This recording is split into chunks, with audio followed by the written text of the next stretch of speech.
Audio Jungle. Ini 5 rumus yang saya sampaikan tadi, strategi kebiasaan. Perhatikan baik-baik ya. Yang pertama, strategi rutinitas terstruktur dengan pemicu tindakan dan visual. Contoh, aksinya boleh 5 menit kebersihan di sekolah. Pagi literasi 15 menit, ini sudah dilakukan lah ya. Pengingat tindakan. Jadi setiap subuh itu HP-nya pasti bunyi, tapi bunyinya yang lain gitu ya, di format lain ya. Lalu poster kebiasaan, lalu ada checklist harian. Ini strategi terstruktur. Ya. Yang kedua, secara ilmu ada strategi sistem sebaya. Ini yang saya juga sering menerapkan ke adik-adik. Yang pertama, kader disiplin. Jadi di antara 10, 2 kita jadikan kader. Yang mereka tidak tahu kalau teman itu kader. Ya. Lalu teman sehati itu saling kontak. Subuh rek, subuh tangi subuh. Rek, sarapan ngopo. Jadi teman plek, ya, circle yang sehati. Lalu ada metode pemantau sebaya.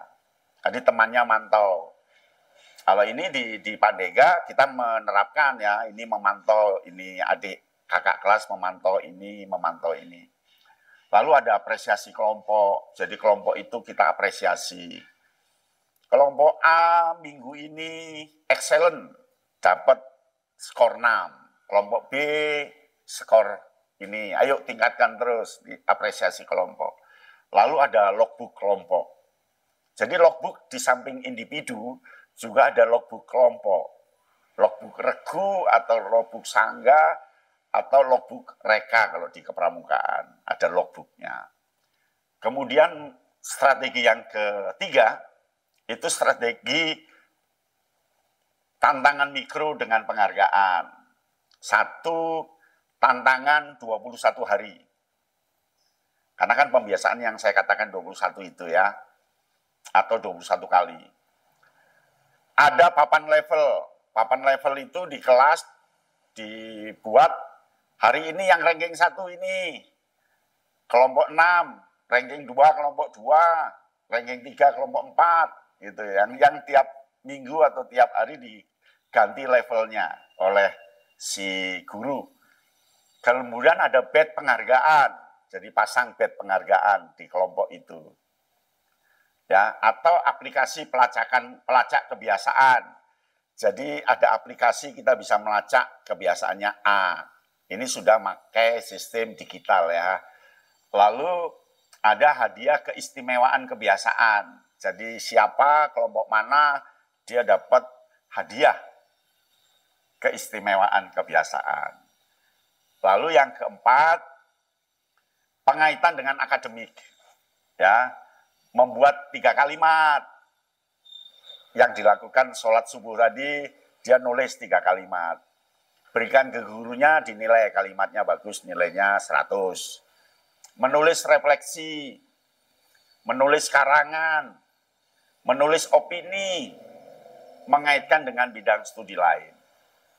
Ya, ini kan mudah sekali.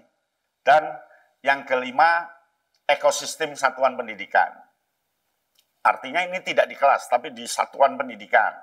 Nah, di satuan pendidikan kita bisa melakukan tanda khusus di seragam. Nah, di seragamnya ada tanda khusus kalau dia masuk ke zona kebiasaan, 7 kebiasaan anak Indonesia hebat. Ada zona kebiasaan. Ada tulisannya, ada tempatnya, zona kebiasaan. Ada exposure kreatif. Yang dimaksud exposure kreatif ini pajanan ya, bukan pajangan, tapi pajanan yang dipasang di sekolah, di tembok, di jalan, dan seterusnya ya, yang kaitannya dengan 7 kebiasaan. Lalu pelibatan semua warga sekolah, ini dari satpam, kantin, Pak Bon, dan seterusnya, semua menyatu di 7 kebiasaan itu. Dan yang terakhir, penyebarluasan praktek terbaik lewat digital, lewat internet. Itu paparan dari saya, ya, lebih banyak tanya jawab, malah lebih bagus. Audio Jungle.